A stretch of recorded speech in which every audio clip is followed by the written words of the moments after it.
नमस्कार, मैं प्रभात सिंह आज आप लोग सामने एक नए टॉपिक के साथ उपस्थित हूँ। लक्ष्य एकमात्र है 2024 में अच्छे नंबर लाने। सभी टॉपिक को सरल तरीके से चीज़ों को समझना है और जिससे हमें रिवीजन करते हुए बातों को ध्यान में रहे और जब पेपर को सॉल्व करने लगे तो चीज़ें हमारे दिमाग में आ जाए। ठीक है, इसी चीज़ों को हम लोग थोड़ा और सरल और अच्छे से समझने के लिए आज आप लोगों के सामने बायोलॉजी की हम लोग पहुंच चुके हैं लेसन नंबर 4 में मेंडली विकार। आज हम लोग चर्चा करेंगे क्योंकि मेंडल के नियम पे एक वीडियो अपलोड हो चुका है। आपने अगर उसको नहीं देखा हो तो उसको जरूर देख लें। ठीक है, ये चल रहा है 2024 एग्जाम बेस्ड सीरीज है जिसमें हम लोग एग्जाम के आने वाले क्वेश्चन या टॉपिक पे चर्चा करते हैं। ठीक है, तो यदि आपने चैनल को सब्सक्राइब नहीं किया हो तो सब्सक्राइब कर दें। यदि आपको वीडियो पसंद आए तो चैनल को लाइक करें। ठीक है, जो मोस्ट इंपॉर्टेंट क्वेश्चन है इस लेसन का लिंग निर्धारण, इसे मैं कह सकता हूं मोस्ट इंपॉर्टेंट क्वेश्चन भैया पढ़ के जाना। इसमें से आप 3 देख रहे हैं, एक फंस जाएगा गारंटी। कीटों में लिंग निर्धारण, कीटों में लिंग निर्धारण नर में असंजात गुणसूत्रों। अब गुणसूत्र क्या होते हैं? गुणसूत्र वास्तविकता में ये डीएनए और हिस्टोन प्रोटीन मिलकर बने हुए होते हैं, सरल संरचना होती है। ठीक है, सभी जीवों में समान जाति में गुणसूत्रों संख्या क्या होती है? समान होती है। तो कीटों में लिंग निर्धारण ध्यान दीजिएगा, नर में कीट गुणसूत्रों संख्या 21 होती है। अगर इसको हम लोग जोड़े में डिवाइड करें, इसे कहते हैं, इसका एक हेडिंग और हमने देखा बोर्ड एग्जाम में पूछा है, यक्स ओ और यक्स यक्स वंशागति, यक्स ओ और तथा यक्स यक्स वंशागति।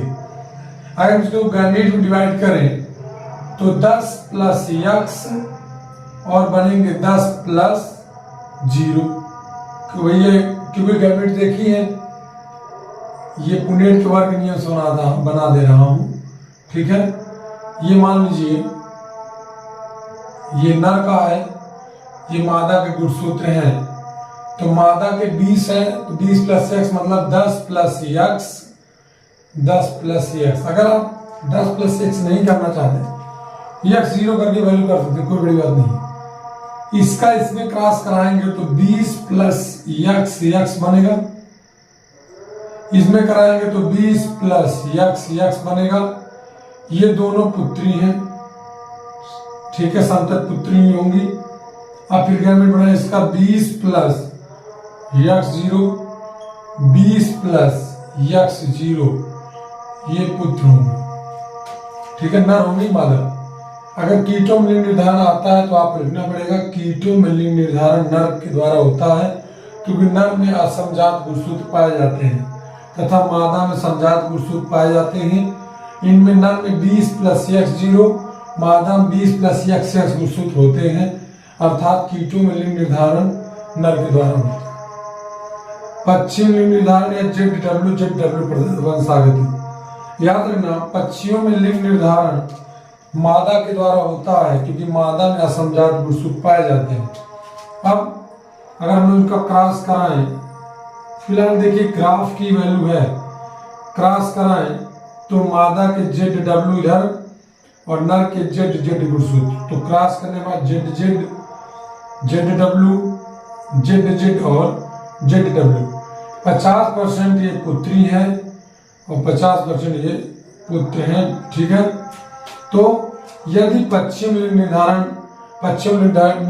निर्धारण टॉपिक आता है तो आप ऐसे करेंगे कि पश्चिम लिंग निर्धारण मादा के द्वारा होता है, मादा में असमजात गुणसूत्र या असमान गुणसूत्र पाए जाते हैं, नर में समान गुणसूत्र ZZ पाया जाता है। ठीक है, क्रॉस कराने पे ZZ जो ZW है पुत्री है, जो ZZ है वो पुत्र है।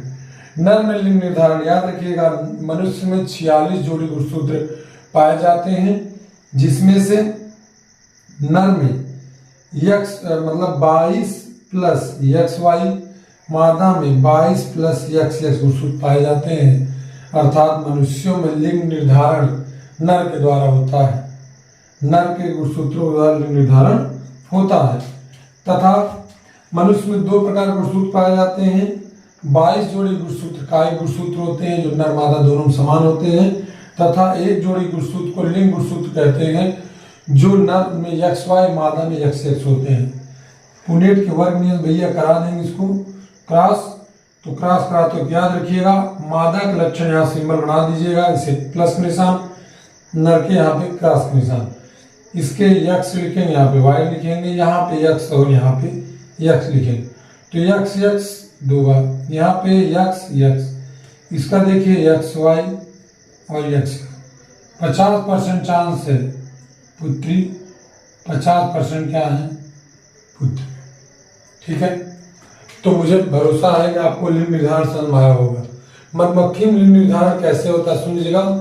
मधुमक्खी में लिंग निर्धारण मतलब मादा के द्वारा होता है, ठीक है, और इसमें निषेचन के पश्चात जो निषेचित अंडों से नर मतलब जो मधुमक्खी बनते हैं, जो निषेचित अंडे से बनते हैं वो नर होते हैं, तथा जो अनिषेचित अंडे से बनते हैं वो सैनिक मक्खी होते हैं।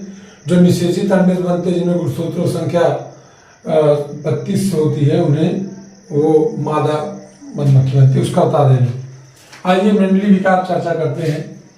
लिंग गुणसूत्रों में जीन परिवर्तन कारण जो विकार उत्पन्न होते हैं जैसे एनीमिया, थैलेसीमिया, इसमें क्या होता है कि आरबीसी की जो हीमोग्लोबिन के छल्ले हैं आकार उनका आरबीसी काउंटिंग कम हो जाती है और हीमोग्लोबिन हंसियाकार हो जाता है, तो रक्ताल्पता हो जाती है। इस स्थिति क्या कहते हैं?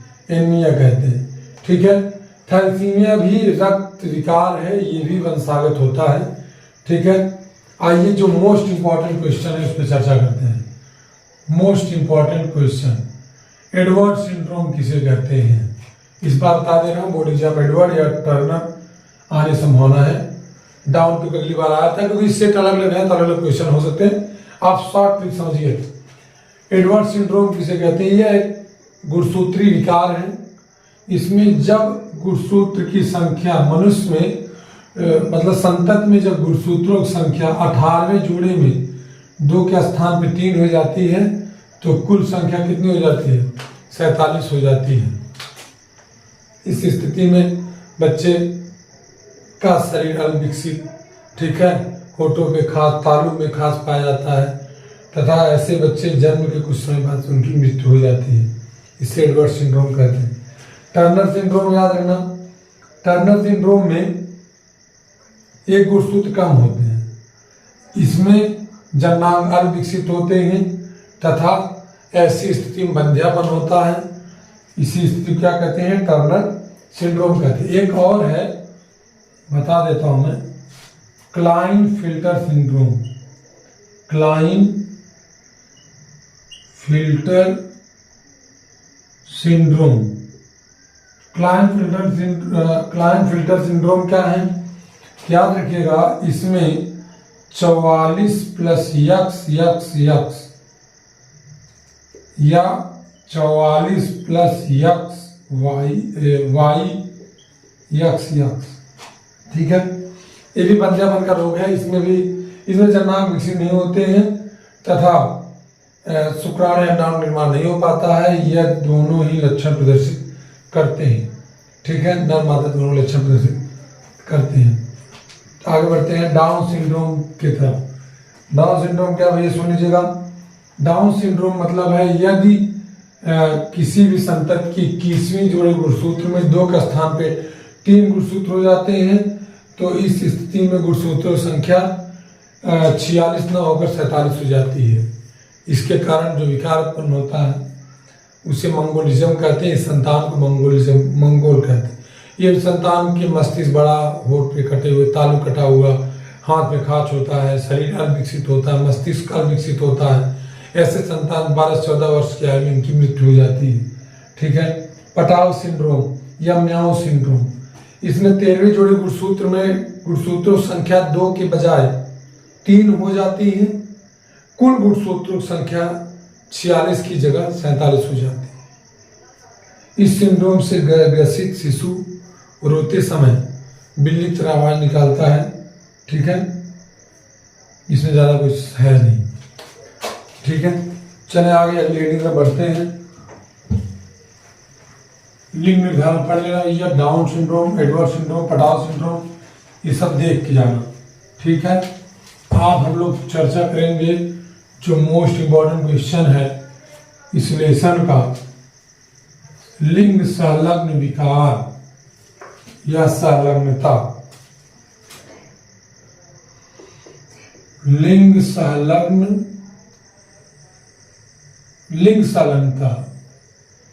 लिंग संलग्नता मतलब कुछ ऐसे गुणसूत्र जो लिंग गुणसूत्र के साथ पीढ़ी दर पीढ़ी स्थानांतरित होते हैं और यह अर्धसूत्री विभाजन के समय भी विभाजित नहीं होते, तो इसी को लिंग संलग्नता कहते हैं।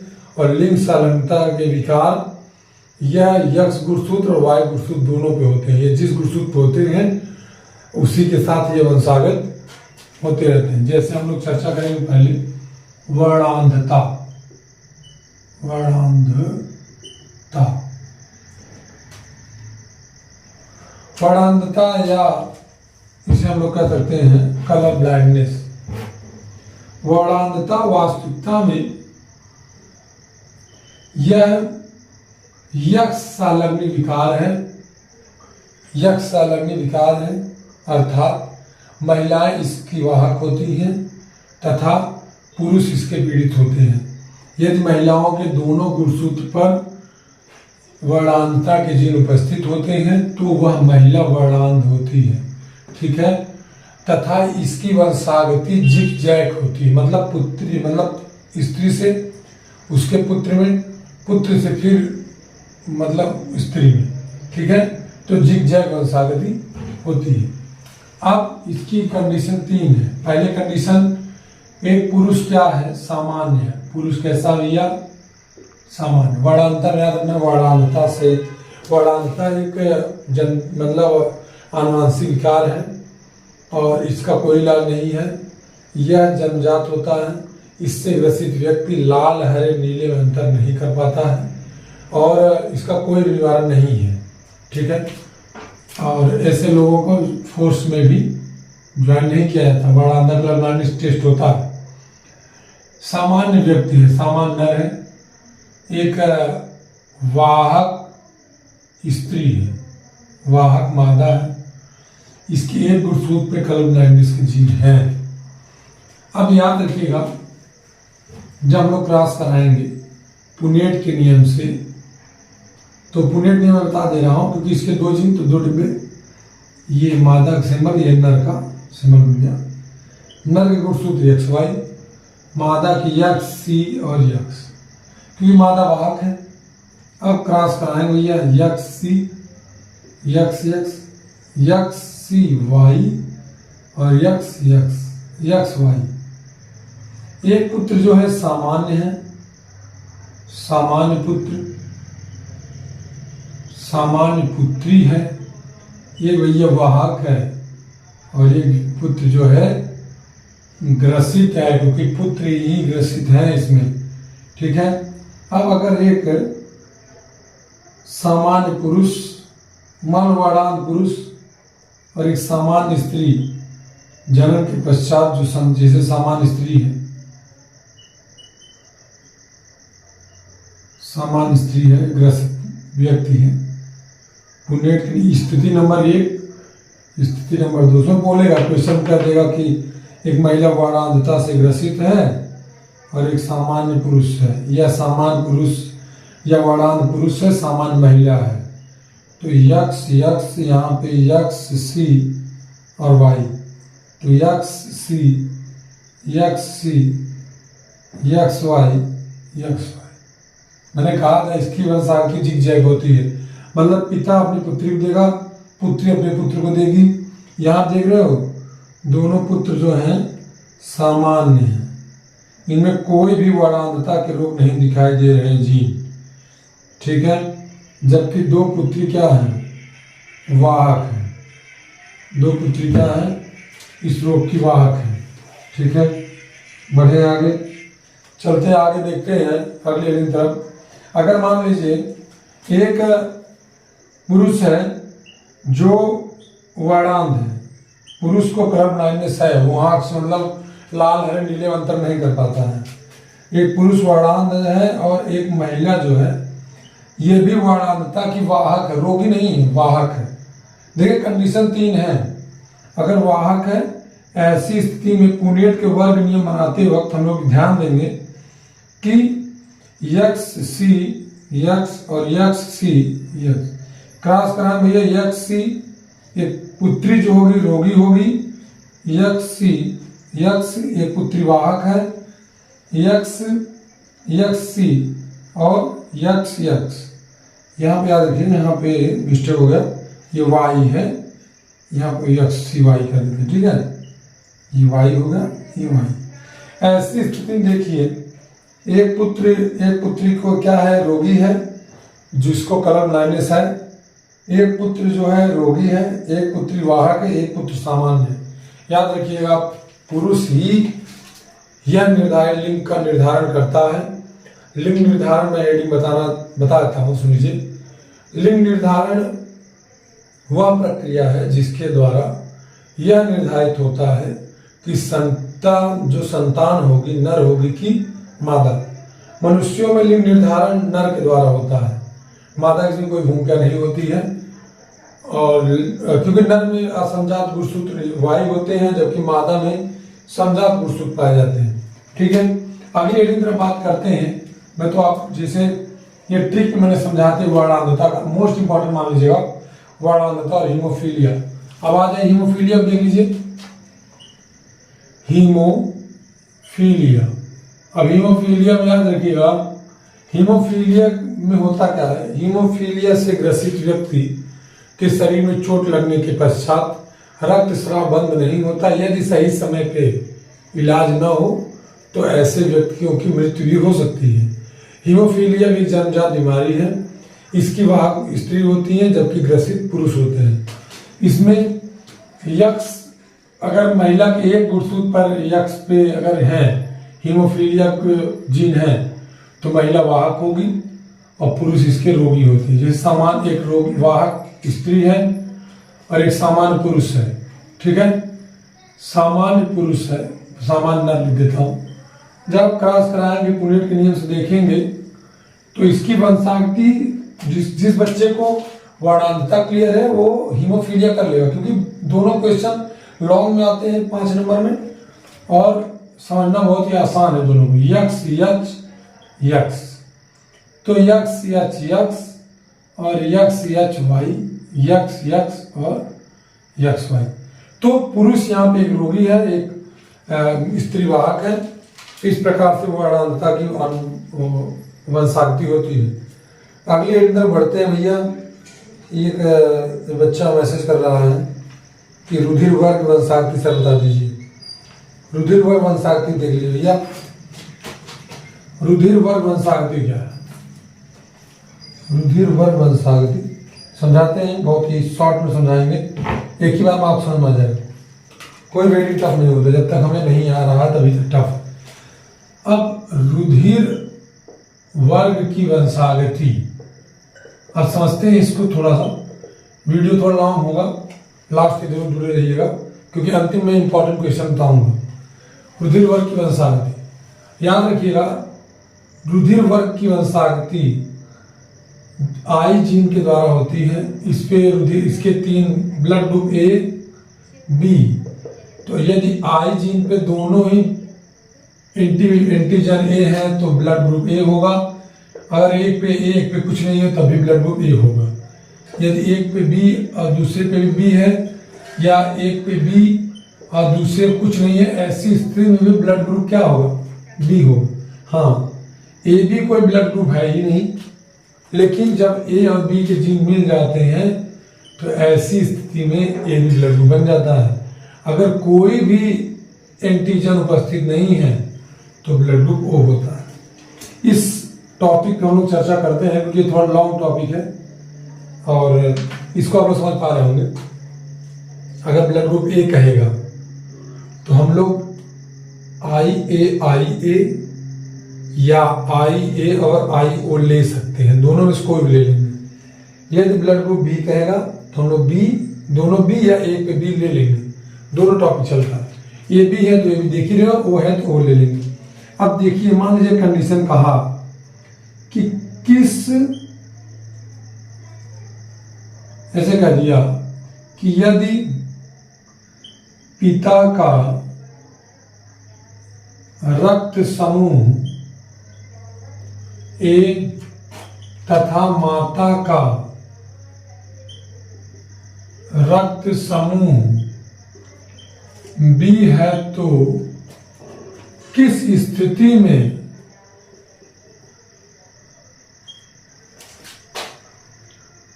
चारों वर्ग के चारों रक्त समूह के संतति प्राप्त होंगे। बहुत इंपॉर्टेंट क्वेश्चन भैया, इसको हम मत लेना, ये समझ लो। आई में जब दो जीन हो तभी ए, मतलब ए ब्लड ग्रुप है, अगर एक पे ए हो तब भी ए ब्लड ग्रुप है, दोनों बी हो तभी भी, एक पे बी हो तब भी। कंडीशन कर दिया है तो ट्राई मारेंगे। मैं देख रहा हूँ अगर मैं बी ले लूंगा तो ए बी ब्लड ग्रुप बन पाएगा, सिर्फ वो तो है ही नहीं इसमें, इन दोनों में। तो इसको लेते हैं। पिता का रक्त समूह ए है तो यहाँ पे आई ए आई ओ, और माता का ब्लड समूह क्या है बी। क्रॉस करा देंगे पुनेट के वर्ग नियम से भैया।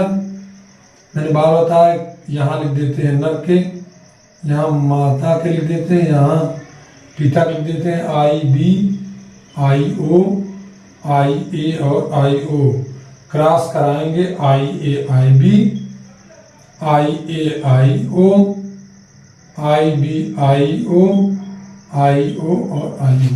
याद रखना, ए ब्लड ग्रुप वाले संतान 25%, बी ब्लड ग्रुप वाले 25%, ए बी वाले 25% और ओ वाले ओ ब्लड ग्रुप व्यक्ति भी 25% संतति प्राप्त होने की संभावना है।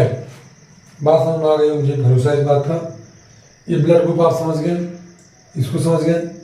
तो आपके लिए होमवर्क है, आप यहाँ ब्लड ग्रुप करिएगा ओ और यहाँ ब्लड ग्रुप करिएगा ए बी, और करके ट्राई करिए कि आप इसका ब्लड ग्रुप कर पा रहे नहीं। और मैं देखता हूँ और क्या इंपॉर्टेंट क्वेश्चन है, उस पर हम लोग चर्चा करते हैं।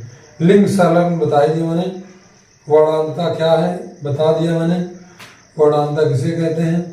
हाँ, ये खेडिंग है भैया, अपूर्ण प्रभाविता किसे कहते हैं। जो अच्छे नोट देंगे नोट कर सकते हैं, वीडियो रोक के आप नोट करिएगा, ठीक है। अपूर्ण प्रभाविता, अपूर्ण प्रभाविता क्या है भैया, सुनिएगा।